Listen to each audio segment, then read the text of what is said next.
Vamos a empezar. Muy buenas noches a todos los asistentes.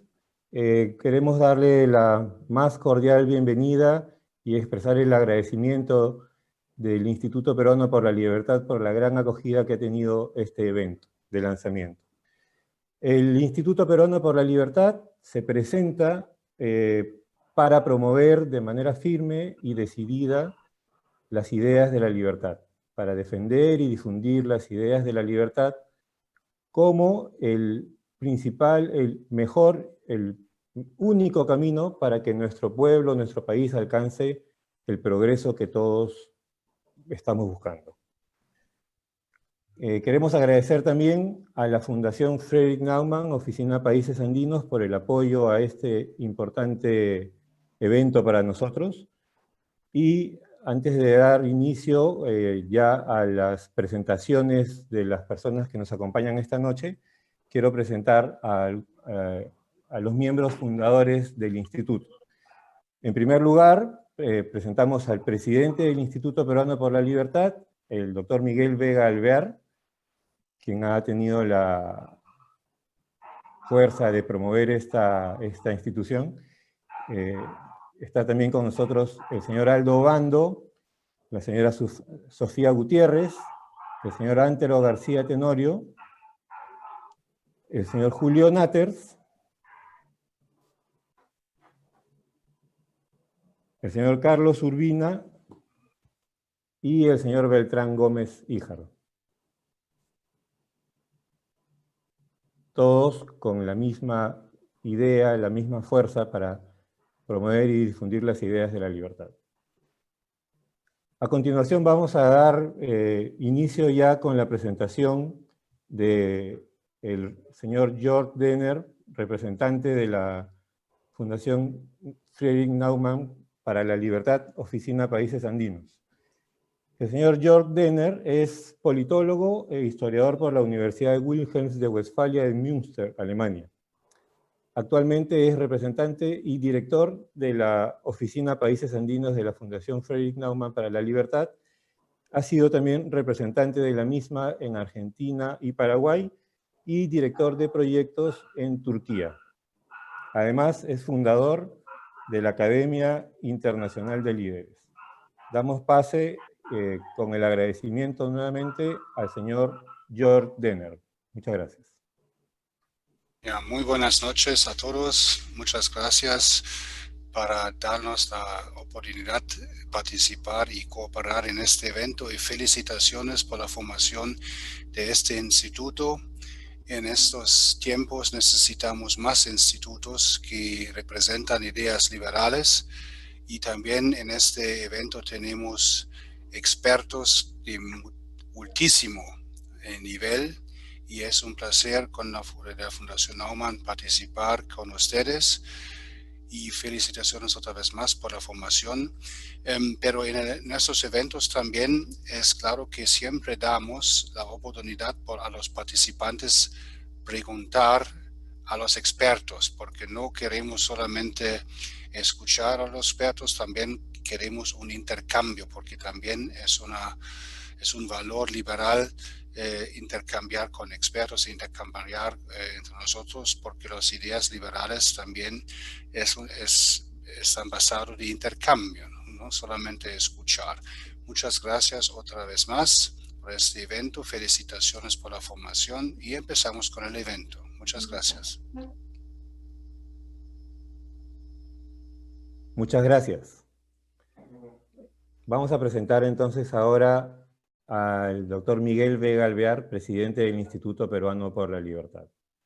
El doctor Miguel Vega Alvear ha sido presidente de la Confederación de Instituciones Empresariales Privadas, la CONFIEP, ha sido también presidente de la Sociedad Nacional de Industrias, primer vicepresidente de la Asociación de Exportadores, ha sido senador de la República y fue también cofundador del Movimiento Libertad y del Instituto Libertad y Democracia, el ILD. El doctor Miguel Vega Alvear, como ya les comenté, tuvo la iniciativa de formar esta institución para promover, defender y difundir las ideas de la libertad. Los dejo con las palabras de él. Adelante, doctor. ¿Qué tal? Buenas noches. Gracias, César, por la oportunidad. Señor George Dennert, presidente de la Fundación para el Grupo Andino, mil gracias por todo el interés y el apoyo para que en el Perú tengamos la posibilidad de difundir los principios de la libertad. Señor senador Felipe Cast, bienvenido a este evento. Y estimado Hernando, gracias por tu presencia, no solo por tus valores personales, por los aportes que ha hecho al desarrollo de, diríamos, casi 2/3 de la humanidad a través de las labores que el Instituto Libertad y Democracia ha promovido en favor del sector informal, buscando el que puedan integrarse al desarrollo del planeta. Estimado Julio Natters, Aldo Bando y todos los buenos amigos que participan como fundadores, Josefina, Beltrán, Carlos Urbina y César en particular, ¿no?, que ha sido y que nos promueve este evento. Bueno, el motivo de haber formado este instituto venía de toda una etapa particular de la región latinoamericana. Nosotros en estos últimos 20, 30 años hemos tenido una tarea importante, porque lo que precedió al año 70 en América Latina era una secuencia de numerosos periodos de gobiernos militares y periodos democráticos que fueron interrumpidos. En una realidad como la del Perú, cuando en 1980, luego de terminar el gobierno militar del Perú de ese tiempo, de 1968 a fines a 1980, podríamos decir que en los 170 años que había transcurrido la República, habían habido más periodos de gobierno militar que periodos de gobierno democrático. A partir del año 80, en estos últimos 40 años, hemos tenido una tarea fundamental de procurar que la democracia se instituya ya con una capacidad de poder trabajar hacia proyecciones de futuro. Y eso fue coincidente con la región. Y en la región latinoamericana, después de una experiencia que precedió a 1980, en estos 40 años, salvo los casos de Venezuela, de Cuba o Nicaragua, somos sociedades democráticas que continúan sucesivamente en elecciones, la estabilidad de sus periodos, y nosotros realmente estamos ahora cumpliendo este próximo año los 200 años de República, y de ahí vienen las grandes responsabilidades que nos corresponden. No hubiéramos imaginado que hubiera ocurrido un fenómeno como del coronavirus, la pandemia y cuarentena rígida que hemos vivido desde hace 6 meses y que aún todavía no tiene fecha de poder predecir, porque nadie podría predecir hasta cuándo es posible de que podamos haber pensado que habríamos superado este problema. Por lo tanto, este paréntesis que nos ocurre en nuestra vida diaria, pues ha significado que en el caso peruano hayamos tenido un descenso económico muy violento, inesperado y muy triste, porque realmente ha tenido efectos importantes, sobre todo en los sectores más vulnerables que hoy día padecen por comer, incluso por sobrevivir, y la pérdida de empleos ha alcanzado por momentos una suma de 6, 7 millones de empleos perdidos y que van siendo recuperados en el mundo informal, porque el sector formal de servicios aún sigue contraído por las previsiones sanitarias que dispone el Ministerio de Salud. Entonces, se supone que por las caídas que han habido en lo que va del año, de un abril con 16%, un marzo de 16%, un abril de 40% de caída del PBI, un mayo de 30%, y así hemos venido hasta la fecha, y se estima que este año 2020 tendremos una caída de 12.4% del PBI, lo que significa un impacto muy fuerte a la realidad económica de nuestro país. Esto ocurre en circunstancias que en los últimos 20 años, 2020, el Perú ha tenido un crecimiento sostenido por encima del promedio de América Latina. Y ahora enfrentamos una realidad social que pone grandes desafíos.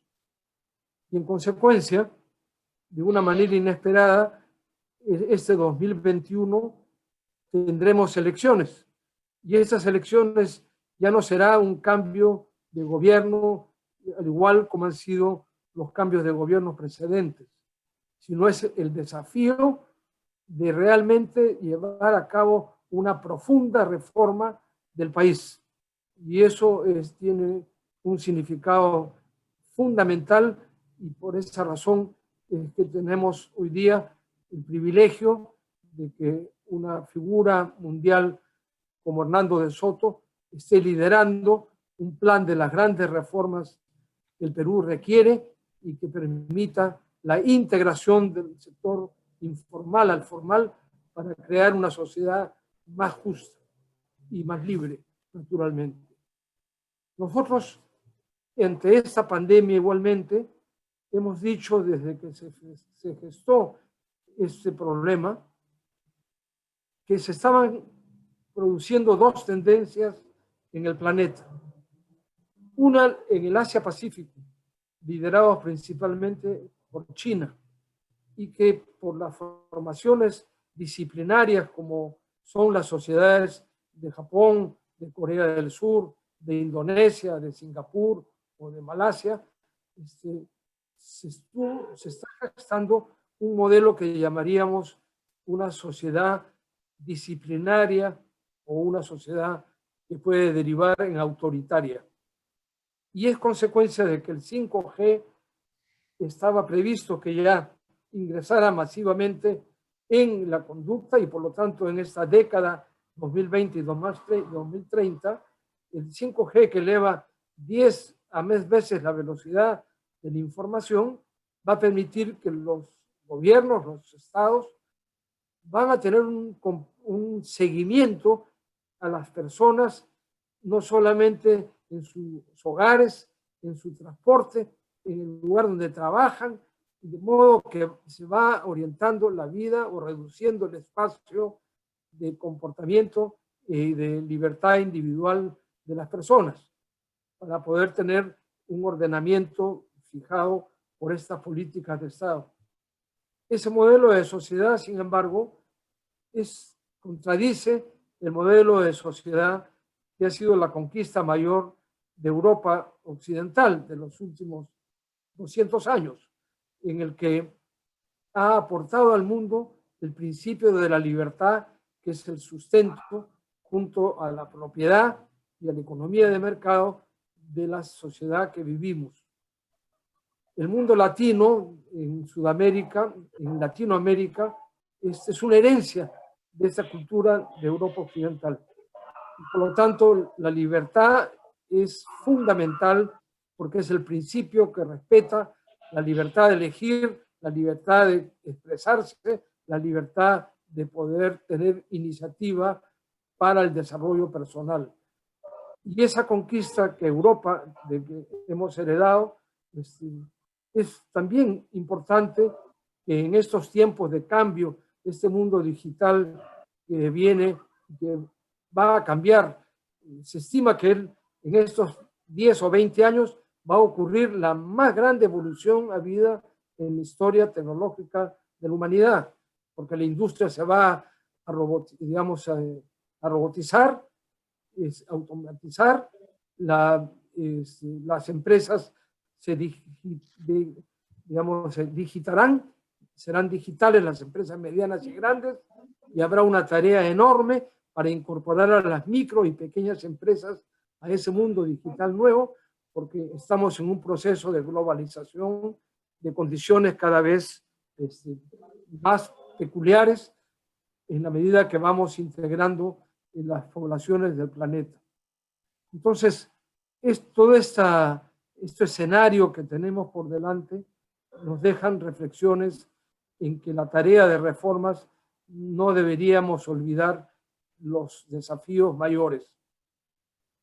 El caso de Latinoamérica es peculiar porque nosotros individualmente, cada uno de los países, somos muy pocos. Tenemos muy poca presencia en el escenario internacional. El Perú apenas es 0,20 y tantos del PBI del mundo. Entonces, podemos tener voces, representantes, pero no tenemos capacidades para una presencia mayor. Sin embargo, el hecho de que hubieran economías de mercado y sociedades democráticas constitucionales como las de México, las de Colombia, Perú, Chile, formamos la Alianza del Pacífico. Y la Alianza del Pacífico está hoy calificada de los 4 países como la 8ª economía del mundo. Y si uno dijera, ¿qué ocurriría si, por ejemplo, Sudamérica fuera un mercado común sudamericano? Sudamérica tiene el 20% del agua dulce del mundo, tiene el 25% de la superficie cultivable, es un territorio casi 2 veces el territorio de China, pero somos naciones de hoy día de tercer mundo. El Asia-Pacífico ya con sus principales naciones nos ha desbordado. Estamos lejos de los índices de desarrollo de Unión Europea o de los Estados Unidos de Norteamérica. Por lo tanto, la labor de ahora, de nuestro tiempo, son estas necesarias reformas, asegurar el principio de la libertad en la vida y en el comportamiento de nuestras personas, como de las sociedades, de las empresas, para que podamos tener una sociedad más justa, integrando a las micro y pequeñas empresas con la gran empresa. Eso favorecerá el desarrollo económico. Pero junto a ello, los recursos para tener un país con más ingresos permita resolver los temas de que el 40% de la población aún no tiene agua potable, un porcentaje similar de escuelas, sobre todo públicas, no tienen energía, no tienen acceso a la electricidad, no tienen agua potable, y eso debilita la capacidad de que puedan incorporarse al mundo digital que viene. Entonces, los déficits de infraestructura, de salud, de educación, de energía, de agua, serán más fáciles de corregir por esta integración que el Perú debe realizarse internamente. Así que, mil gracias a la Fundación Friedrich Naumann por el apoyo que nos permite el poder llevar a cabo tareas puntuales, que la llevaremos con toda la seriedad y el rigor correspondiente para que los valores de la libertad heredados de la cultura de Europa Occidental prevalezcan en nuestro país. Y gracias por vuestra participación y atención a esta ceremonia.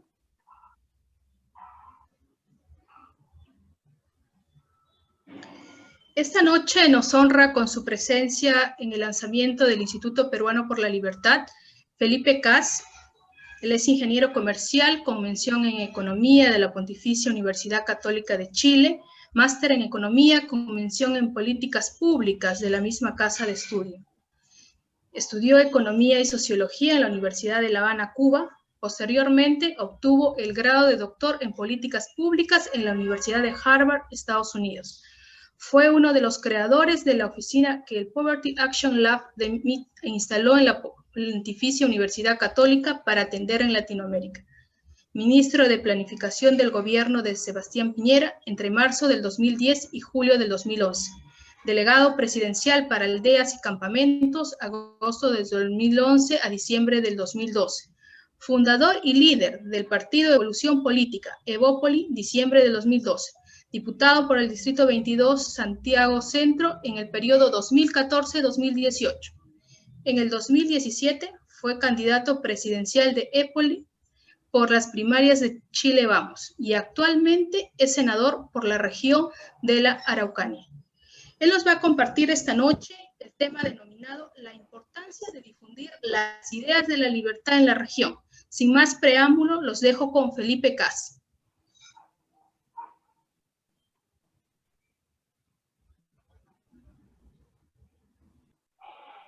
Bueno, muchísimas gracias. Quiero saludar primero a Miguel Vega, quiero saludar también y agradecer la invitación de todos ustedes, a la Fundación Friedrich Naumann, que realmente a nosotros también en Chile ha sido un aporte tremendo. A don Hernando de Soto, un orgullo y un honor poder compartir este momento también con usted. A Antero García, a Aldo Orlando, Obando. Y la verdad es que no puedo estar más contento de estar en este momento porque soy un convencido, como muy bien decía Miguel Vega Alvear, de que tenemos un continente maravilloso, tenemos una población maravillosa, tenemos una región maravillosa y que desgraciadamente no ha logrado todavía todo su esplendor y su potencial para el mundo, porque quienes creemos en la idea de la libertad no hemos logrado hacer que esas ideas penetren con la suficiente fuerza. Ha sido más bien nuestra debilidad la que ha generado que el populismo, el facilismo y las ideas mesiánicas de una mirada centralizada estén por encima de la libertad y de la estrategia de entender de que el motor del desarrollo no va a venir nunca desde el cielo, sino que va a venir del progreso, del desarrollo personal y efectivamente del despliegue de esas libertades. Aquí hoy día el que hoy día se esté lanzando este lugar de promoción de esa idea de la libertad, sin lugar a duda que es un pulmón que puede terminar siendo un antídoto contra esa gran mentira que nos han vendido muchas veces, y es de hacernos pensar de que la colaboración no existe, de hacernos pensar de que tenemos que estar peleados unos con otros. Y el clásico truco del populismo es poder dividir el mundo entre buenos y malos. Al dividir el mundo entre buenos y malos, el populista lo que busca es generar odio, generar división, y el populista lo que busca es tratar de decirle, mire, usted tiene que votar por mí, y si vota por mí, yo lo voy a defender de los opresores, de aquellos que lo oprimen. Y en lugar de empoderar a la ciudadanía, en lugar de poder permitir buenas políticas públicas, buena economía, buen diseño de políticas públicas, finalmente lo que generan es división, lo que generan es un juego de suma cero, en lugar de generar un juego de suma positiva. Y al final somos nosotros mismos, los políticos, los que terminamos destruyendo muchas veces a nuestras sociedades. Y la verdad que el caso de Chile creo que es un caso que hay que mirar con mucho cuidado. Chile logró, después de 17 años de dictadura, con políticas públicas positivas en lo económico, pero sin libertades civiles, logró transitar a una democracia en forma exitosa.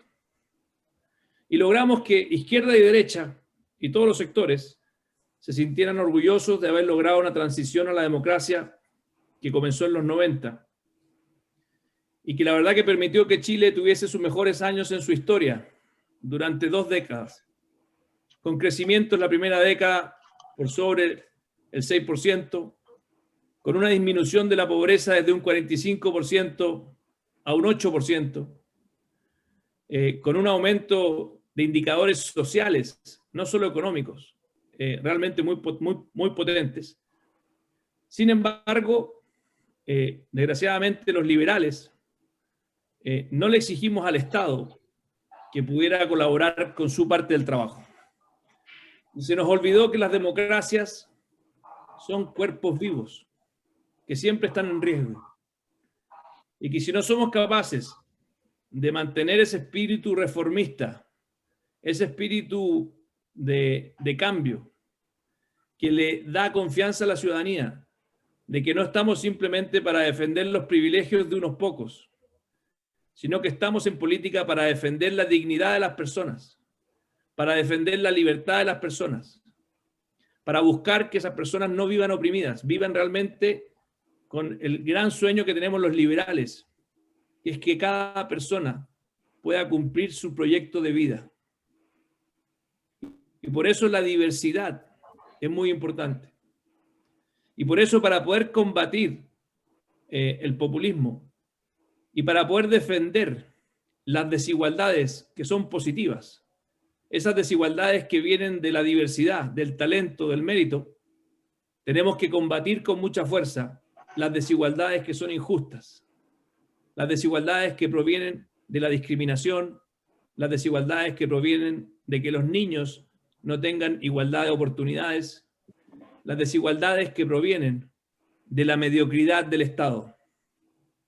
En Chile, el año pasado, y estamos a punto de cumplir un año del estallido social, el 18 de octubre del 2019, Chile vivió un estallido muy fuerte. La izquierda chilena ha tratado de convencer a la ciudadanía de que el problema de Chile y la razón detrás del estallido social es el fracaso del modelo económico. Y lo cierto es que no les ha resultado. La ciudadanía no quiere que destruyamos lo que hemos construido en los últimos 30 años.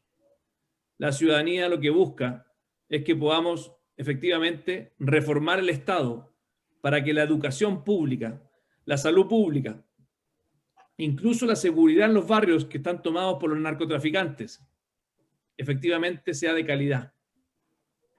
Y la gran desafección, y esto es bien importante, de la ciudadanía no ha sido con la libertad, ha sido con la mediocridad del Estado, donde ven a un conjunto de políticos dedicados a pelear entre ellos, en lugar de tener un conjunto de políticos dedicados a construir un proyecto de justicia, de futuro, de progreso, con seriedad. Y el problema es que muchos de los liberales en los últimos 30 años, en lugar de preocuparse, de exigirle a ese Estado que estuviese a la altura, muchos se dedicaron a preocuparse más bien de su desarrollo individual.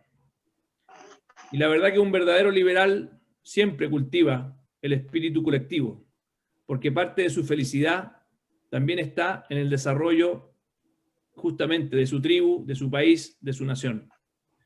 Y por eso creo que el nacimiento de un centro de estudios en el Perú, la promoción de las ideas de la libertad en este lugar, en un país donde además la política ha sido, históricamente en Perú en el último tiempo, una política accidentada, difícil, compleja, donde muchos presidentes de la República han terminado, desgraciadamente, con un destino muy complejo, donde el prestigio de la política no ha logrado, o dicho de otra forma, el desprestigio de la política no ha logrado muchas veces convocar a las mejores personas, mujeres y hombres, a que se dediquen a ella.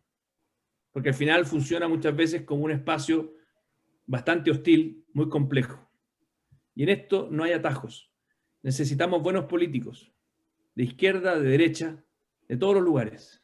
Políticos serios, personas de corazón noble, que permitan respetar al que piensa distinto, que no transformen la política en una trinchera de pelea sucia, sino un espacio de debate profundo y liberal, porque no hay nada más liberal que tener convicciones fuertes, pero siempre estar dispuesto a escuchar al que piensa distinto.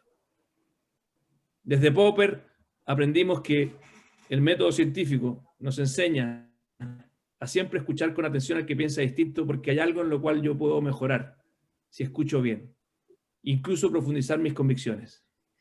Y ese profundo respeto por las personas, por las ideas, y que ojalá tengamos siempre partidos políticos que estén en la política no por el poder, sino por defender ideas, por defender un sueño de sociedad basado, ojalá, en la evidencia empírica. Porque el otro gran problema que hemos tenido en Chile en el último tiempo es que si antiguamente los técnicos eran muy escuchados en la política, Hoy día, desgraciadamente, muchos políticos mesiánicos piensan que no tienen que escuchar a los técnicos. Es como si alguien quisiera curar a un enfermo sin estudiar medicina. Y eso claramente es un síntoma de deterioro de la clase política en Chile. Desde Evolución Política, desde Chile Vamos, estamos trabajando en esta dimensión, pero quiero decirles también con mucha humildad y honestidad que a pesar de que hemos sido gobierno 2 veces, con el actual presidente Sebastián Piñera, como Chile Vamos, tampoco hemos estado a la altura en las reformas estructurales de modernización del Estado que nuestra ciudadanía requiere. Es verdad que le ha tocado difícil al presidente, y no hay que ser injusto. Pero al mismo tiempo, creo que la reforma del Estado que nos permitiría tener un discurso de vanguardia, a la ofensiva, de dignidad, desgraciadamente se ha visto entrampado por la política de corto plazo, por la política que se basa muchas veces en mirar las encuestas, por la política que se basa, en vez de defender estos sueños de futuro de largo aliento, en poder sobrevivir y navegar las complicadas olas del mar y del océano político que siempre son muy complejas. Y por eso, solo decirles que nosotros partimos con un emprendimiento el año 2011, con un centro de estudios que se llama Horizontal, que justamente busca defender las ideas liberales en nuestro país. Es un centro de estudios que ha sido muy exitoso. El presidente de ese centro de estudios es actualmente el ministro de Hacienda de Chile, Ignacio Briones, y fundador de ese centro de estudio Horizontal. La Fundación Neumann ha sido un gran aliado de este centro de estudios y por lo tanto estamos tremendamente agradecidos también. Y el partido político que fue fundado un año después de ese centro de estudios, el año 2012, también ha permitido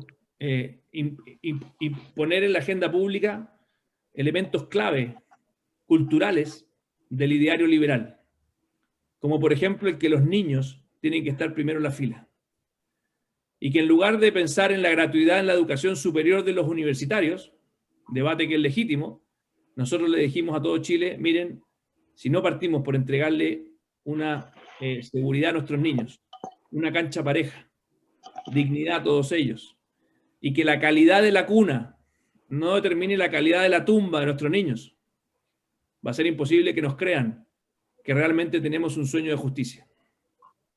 Y eso fue justamente lo que este partido político, Evópoli, Evolución Política, ha buscado promover. Hoy día somos parte de una coalición de Chile Vamos, y claramente nuestro desafío es poder ofrecerle a los chilenos con orgullo, un partido liberal que respete los derechos humanos, que respete la diversidad, que sea capaz de mirar las luces y sombras de nuestra historia sin complejo, y sobre todo, y más importante, ofrecerle a los jóvenes un sentimiento de orgullo de las ideas liberales.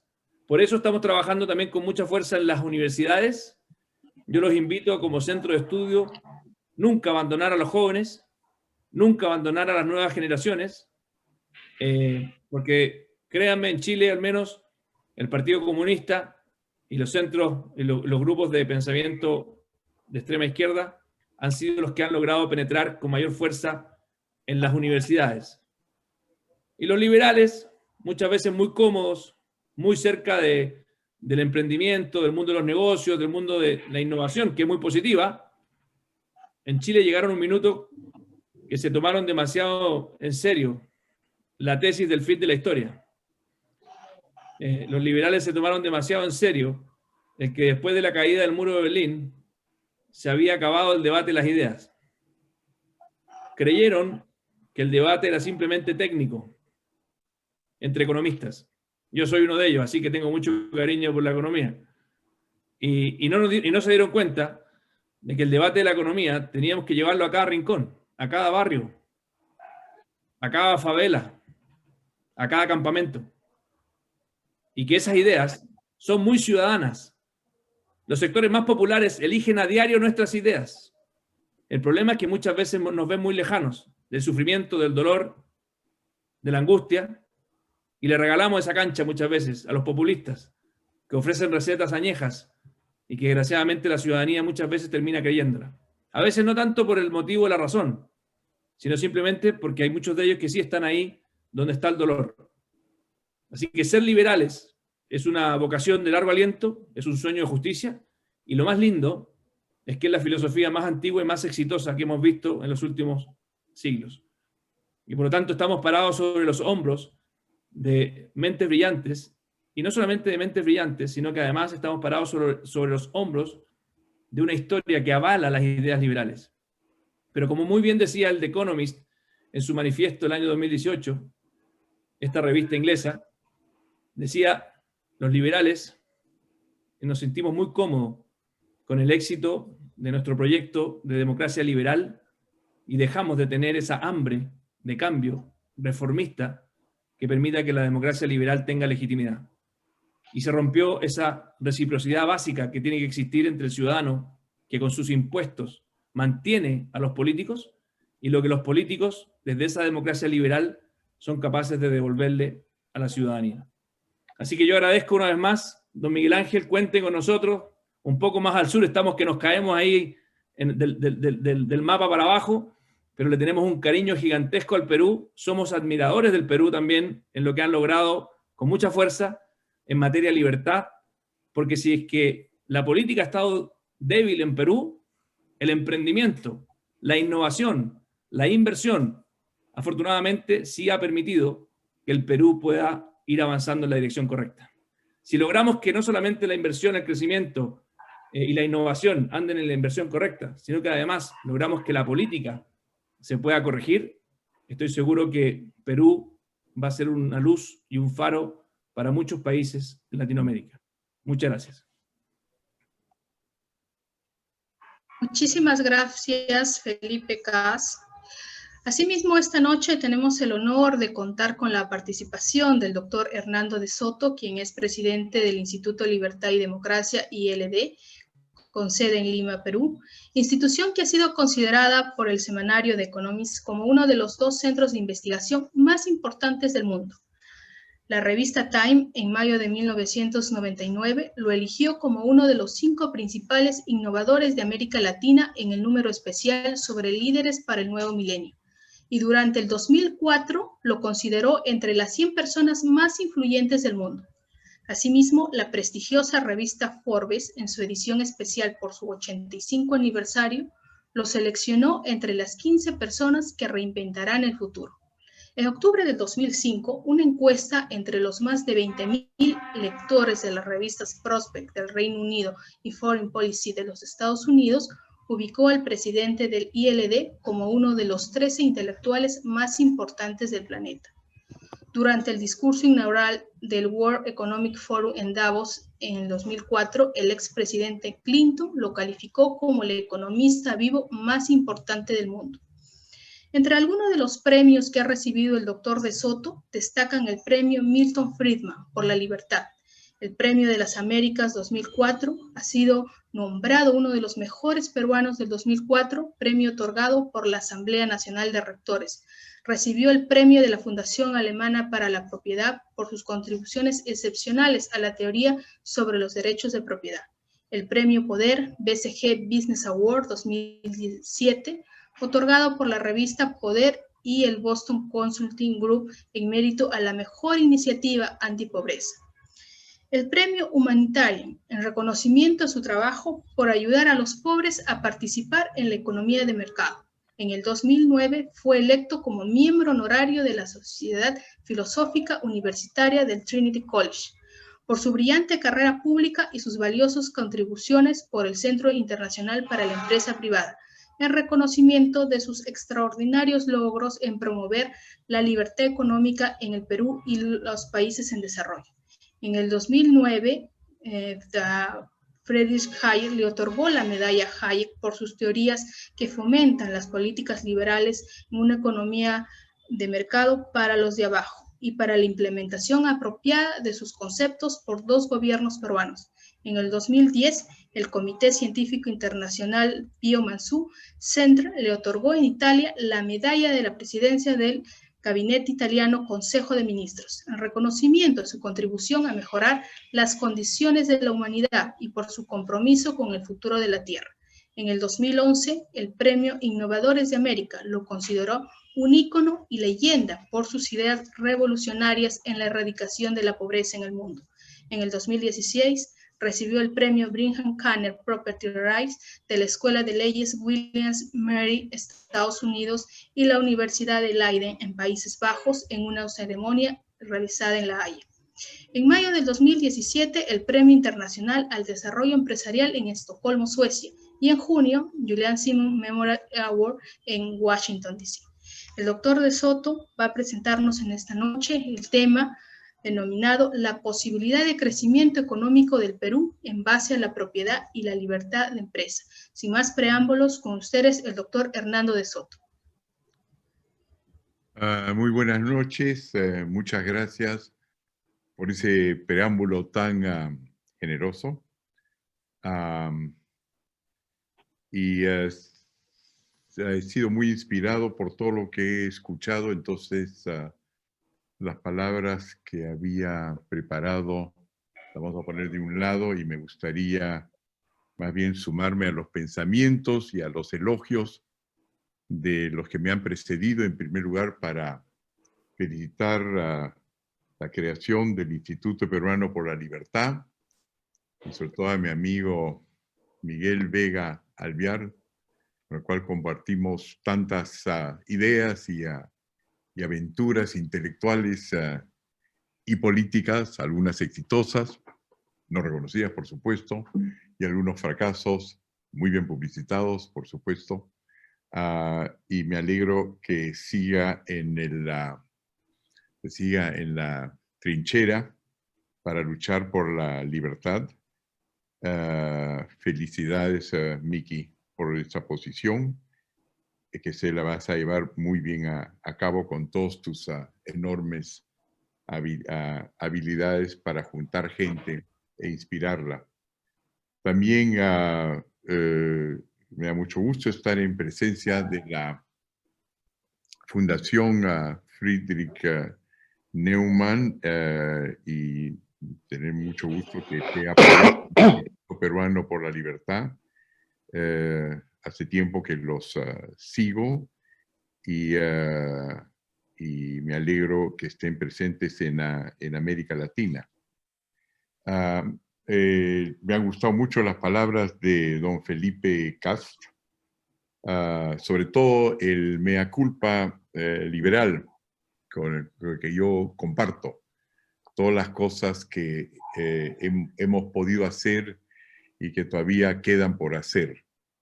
A veces molesta la autocomplacencia de los liberales, que una vez demostrada las enormes ventajas de su filosofía, que solamente comenzaron a ser reconocidas pues hace 30, 40 años, cuando en América Latina se creía que la ley del mercado era esencialmente la ley de la selva. Me acuerdo haber traído al Perú con Miguel Vega, dicho paso, a un simposio que organizamos y que hasta ahora creo que no ha tenido paralelo en el Perú. Fueron 2 simposios seguidos que dieron lugar al nacimiento del Instituto Libertad y Democracia, en los cuales fuimos trayendo a distintos intelectuales europeos liberales. Lo trajimos a Friedrich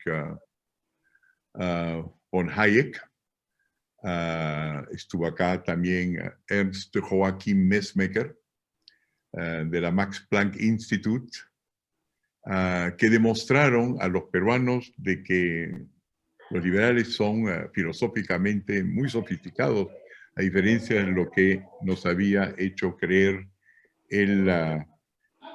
los gobiernos de izquierdas anteriores, que creían que la única manera de organizar las cosas era el constructivismo y que había otra manera de poner orden en el mundo que no necesariamente significaba tener ideas que corrían de arriba hacia abajo, sino de abajo hacia arriba.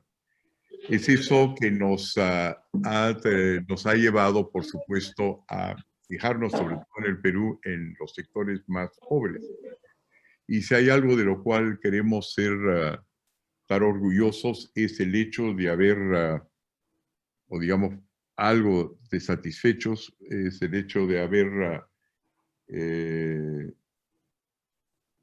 pensado como Felipe Cast sobre la idea de que hay que saber escuchar a los otros y hay que saber dialogar con ellos. Una de las cuestiones que nos hemos orgullecido y desgraciadamente va a salir a la palestra próximamente es de aceptar una invitación de la Organización Internacional del Trabajo para redefinir lo que era el sector informal, que anteriormente en la Oficina Internacional del Trabajo, donde por supuesto es una de las más viejas organizaciones de la familia de Naciones Unidas, inclusive creado antes de las Naciones Unidas, se definía por un instituto, dicho paso, ahora que lo recuerdo, radicado en Santiago de Chile, que pertenecía a la OIT, donde se definía el sector informal, que es por supuesto una enorme parte de la población del mundo, como el sector donde andan desocupados y organizados en hacer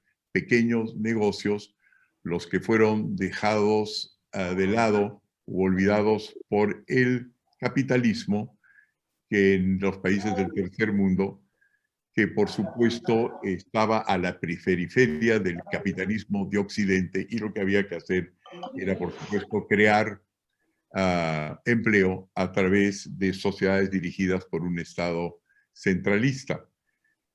Nos pasamos 3 años en la Organización Internacional del Trabajo, después de la caída del muro de Berlín, después de el colapso del comunismo económico, después de Deng Xiaoping, redefiniendo eso hasta que la definición final que ahora existe en la OIT es sector informal, son todos aquellos, ya no ninguna referencia a desocupados y culpar al capitalismo, pero aquellos que no tienen acceso al capital, no tienen acceso al crédito y no pueden usar las enormes ventajas que significa operar a gran escala en mercados globales.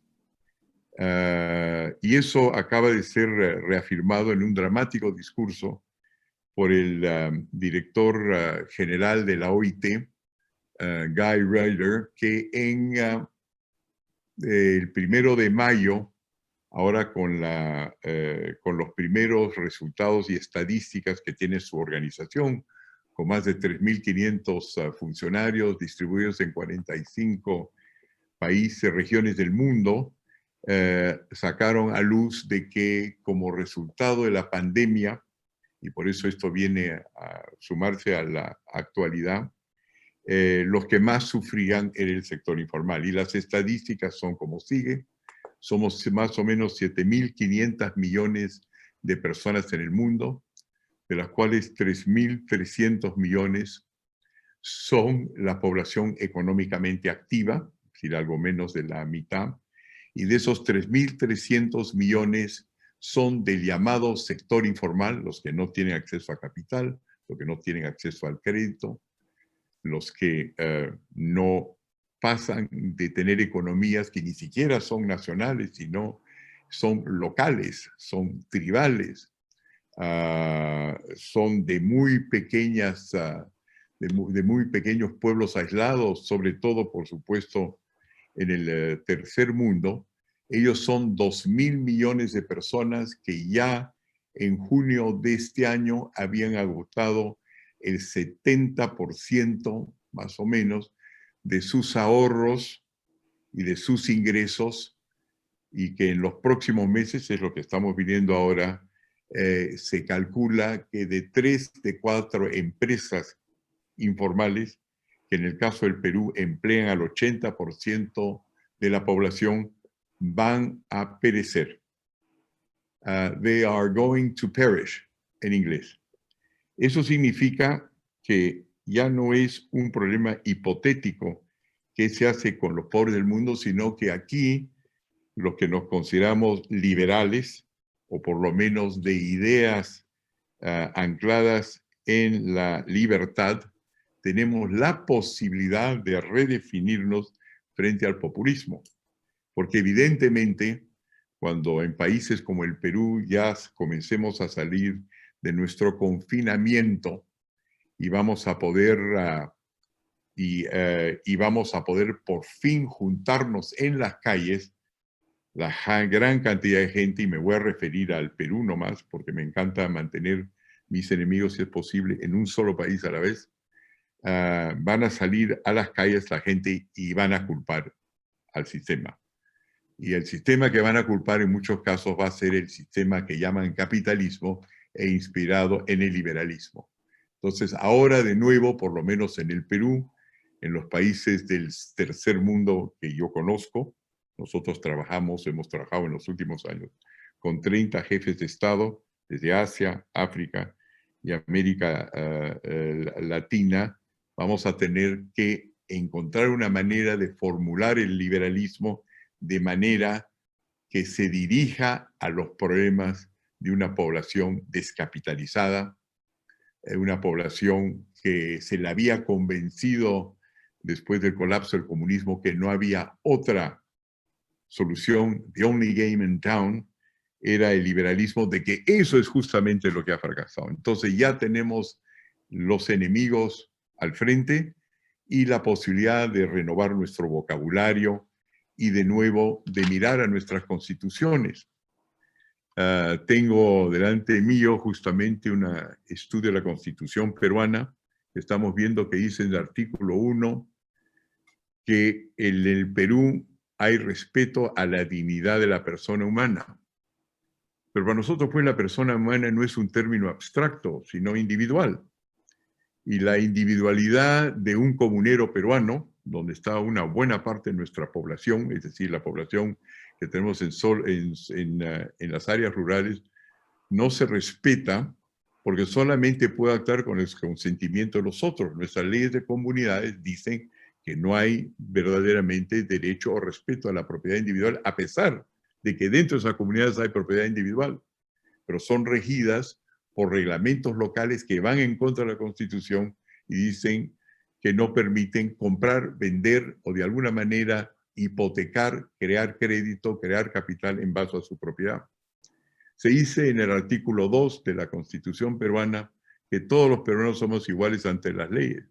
Pero el hecho es que el 75% de los peruanos no pueden negociar, transferir, dividir, unir ni palanquear las cosas que le pertenecen a nivel global. Solamente lo pueden hacer a nivel local. Y ahí viene pues la fábrica de alfileres de Adam Smith, que dice que si no hay división del trabajo a un nivel de gran escala, no hay desarrollo. No basta solamente poder negociar con los vecinos. Se dice que todos los peruanos tenemos el derecho a la libertad de información. Sin embargo, el Estado peruano durante la pandemia no ha podido bonificar ni ayudar a la mayor parte de la población afectada por el aislamiento, por la enfermedad, porque como los derechos de propiedad son mantenidos en registros locales y no hay un registro central que le permite al Estado saber dónde están los ciudadanos o los mismos ciudadanos dónde están legalmente el resto de los peruanos, no sabe dónde se necesitaba y no ha podido distribuir ni derechos ni bonificaciones a la mayor parte de los peruanos. El Estado dice que tenemos el derecho a asociarnos. Sin embargo, el único derecho que realmente existe es el derecho a asociarnos en formas que son básicamente cooperativistas, constructivistas, pero no asociarnos en manera corporativa. Y es la corporación y la empresa la cual da el derecho a la responsabilidad limitada.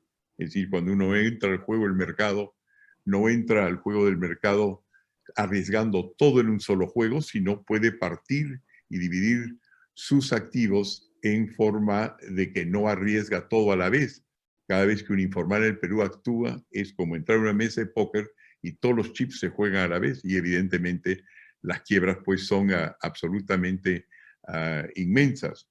No hay el derecho a formar capital. El capital no es otra cosa que el poder juntar derechos de propiedad, acumularlos de tal manera que presentados frente a un banco en los Estados Unidos, el Fed, es decir, el Banco Central de Reserva, solamente emite el 4% del dinero con el cual se hacen transacciones. El resto es sobre todo la banca. Entonces eso es la formación de capital. Capital no es dinero. Es la prueba de que uno es dueño de algo que lo puede arriesgar y en base a lo cual se puede monetizar. En otras palabras, el diablo está en los detalles. Detalles que además para nosotros fueron muy importantes y por eso me alegro mucho que estén aquí los alemanes. Porque cuando yo hablaba de estas realidades con el que era mi catedrático en la universidad, en Altos Estudios Internacionales en Ginebra, y yo di, dicho paso, el discurso de honor para honrar, creo que son los 10 años de su muerte en Ginebra, Suiza, un profesor alemán que es uno de los grandes inspiradores de la economía social de mercado, Wilhelm Röpke. Con él discutíamos la historia de Alemania y cómo fue importantísimo, y eso ocurría en épocas de pandémicas y en épocas de guerra, cuando los alemanes comenzaron a crear el Grundbuch, es decir, de que hasta los campesinos más pobres tenían derecho a la propiedad. Eso ocurrió en 1806, cuando derrotados por Napoleón, los prusianos no podían reclutar un ejército para combatir a Napoleón, que entraba por toda Europa y se fue hasta Rusia defendiendo le registre foncier, es decir, el derecho de los pobres a tener propiedad, cosa que no tuvo otra posibilidad para levantar un ejército y defenderse de Napoleón, Wilhelm II, que comenzar a titular a los pobres. Y se comenzó a crear el sistema del Grundbuch y se hicieron las reformas Stein-Hardenberg. Y siempre he querido yo comenzar a ver cómo es que los alemanes, lo conozco más en el caso de los suizos, cómo es que los alemanes comenzaron a hacer esa transición de comunidades a una sociedad de individuos responsables. Y al final de ir arriba y abajo por un país cuyo idioma no conozco, que se ve el alemán, encontré la solución en 12 volúmenes en la Universidad de Frankfurt, todos en alemán, y no logré que ningún alemán nos traduzca cómo fue esa transición que arrancó pues con estas ceremonias Stein-Hardenberg. El único que me acuerdo que nos escuchaba en ese momento era el presidente Helmut Kohl de Alemania, con el cual tuve amistad cuando era todavía presidente del Fondo Monetario Internacional, y los dos nos lamentábamos como gente, como los alemanes, que a diferencia de los anglosajones siguen derecho romano, cosa que para hacer el cambio no hay que buscar jurisprudencia, sino se pueden estudiar todas las movidas políticas que son necesarias para pasar de un estado preliberal a un estado liberal utilizando el derecho romano, que desgraciadamente no se ha escrito y por supuesto no logré que alguien traduzca los 12 volúmenes, cuando los alemanes se tratan de crear volúmenes, son imbatibles en el mundo, al español o al inglés, para ver cómo nosotros, que yo considero en el Perú, estamos más o menos en el siglo XIX en términos de legislación, podemos hacer que el ordenamiento más o menos liberal que tenemos en las ciudades también llegue a nuestros más pobres. Pero ahora, con lo que se avecina, que es qué va a pasar después de la pandemia, cuando algunos de los peruanos todavía tenemos nuestros ahorros y el 75 o 80% de nuestra población se da cuenta que han sido barridos, entonces ya viene una oportunidad única para comenzar a dar la batalla en términos completamente distintos, que es cómo se capitaliza rápido un pueblo pobre, y ya no hay excusas, porque cuando hay grandes crisis, entonces ya los pueblos son capaces de aceptar grandes transformaciones. Ese es el reto que se enfrenta en el Perú. Y para no alargarme más, porque creo que ya estamos llegando a las 8, me alegro de ver la presencia de la Friedrich Neumann en el Perú, la jefatura o la presidencia del Instituto Peruano por la Libertad, presidida por Miguel Vega, porque esta es una nueva batalla que se abre, y no es la primera vez que ocurre. Cada vez que había una pandemia en el mundo, había una revolución política después. Y eso es lo que yo creo nos va a tocar vivir, por lo menos en los países en desarrollo. No está visible por el momento porque estamos confinados. Las masas y sus rebeliones todavía no están claramente identificadas, pero es el momento para traducir nuestro pensamiento y los valores occidentales al idioma del tercer mundo y rescatar en ese caso, por eso me gustó mucho la exposición de Felipe Cast, rescatar el lenguaje del populismo que sí llega. Entonces, cuando nosotros tenemos un vocabulario que todavía solamente reconoció en Occidente y no por el tercer mundo, ha llegado el momento de efectivamente poder traducir el lenguaje liberal al lenguaje popular, que es el que habla la mayor parte del tercer mundo, que somos la mayor parte de la población del tercer mundo, y ahora que está en juego de que si triunfa el capitalismo o no, va a depender de una batalla completamente distinta a la que hemos estado luchando desde el momento del colapso comunista. Cosa de nuevo, felicitaciones Miki, gracias a Friedrich Neumann por estar presente, gracias a que nuestros hermanos chilenos también estén mirando al norte con respeto, nosotros los miramos al sur también con admiración. Mis saludos a Sebastián Piñera, que yo admiro mucho y que es mi amigo desde hace mucho tiempo, y que cada vez que viene al Perú cita nuestro libro El Otro Sendero, cosa que nos sentimos hermanados en los retos que van a enfrentar nuestros países desde ahora para adelante. Muchas gracias por su atención. Muchísimas gracias, doctor Hernando de Soto. Finalmente, queremos expresar nuestro agradecimiento a la Fundación Friedrich Naumann, a nuestros expositores y a las más de 1.500 personas inscritas en el lanzamiento del Instituto Peruano por la Libertad, a quienes los invitamos a seguirnos a través de nuestras redes sociales, el Facebook, el Twitter e Instagram, a través de los cuales estaremos comunicando nuestros próximos eventos y actividades a realizar. Muchísimas gracias a todos. Muy buenas noches.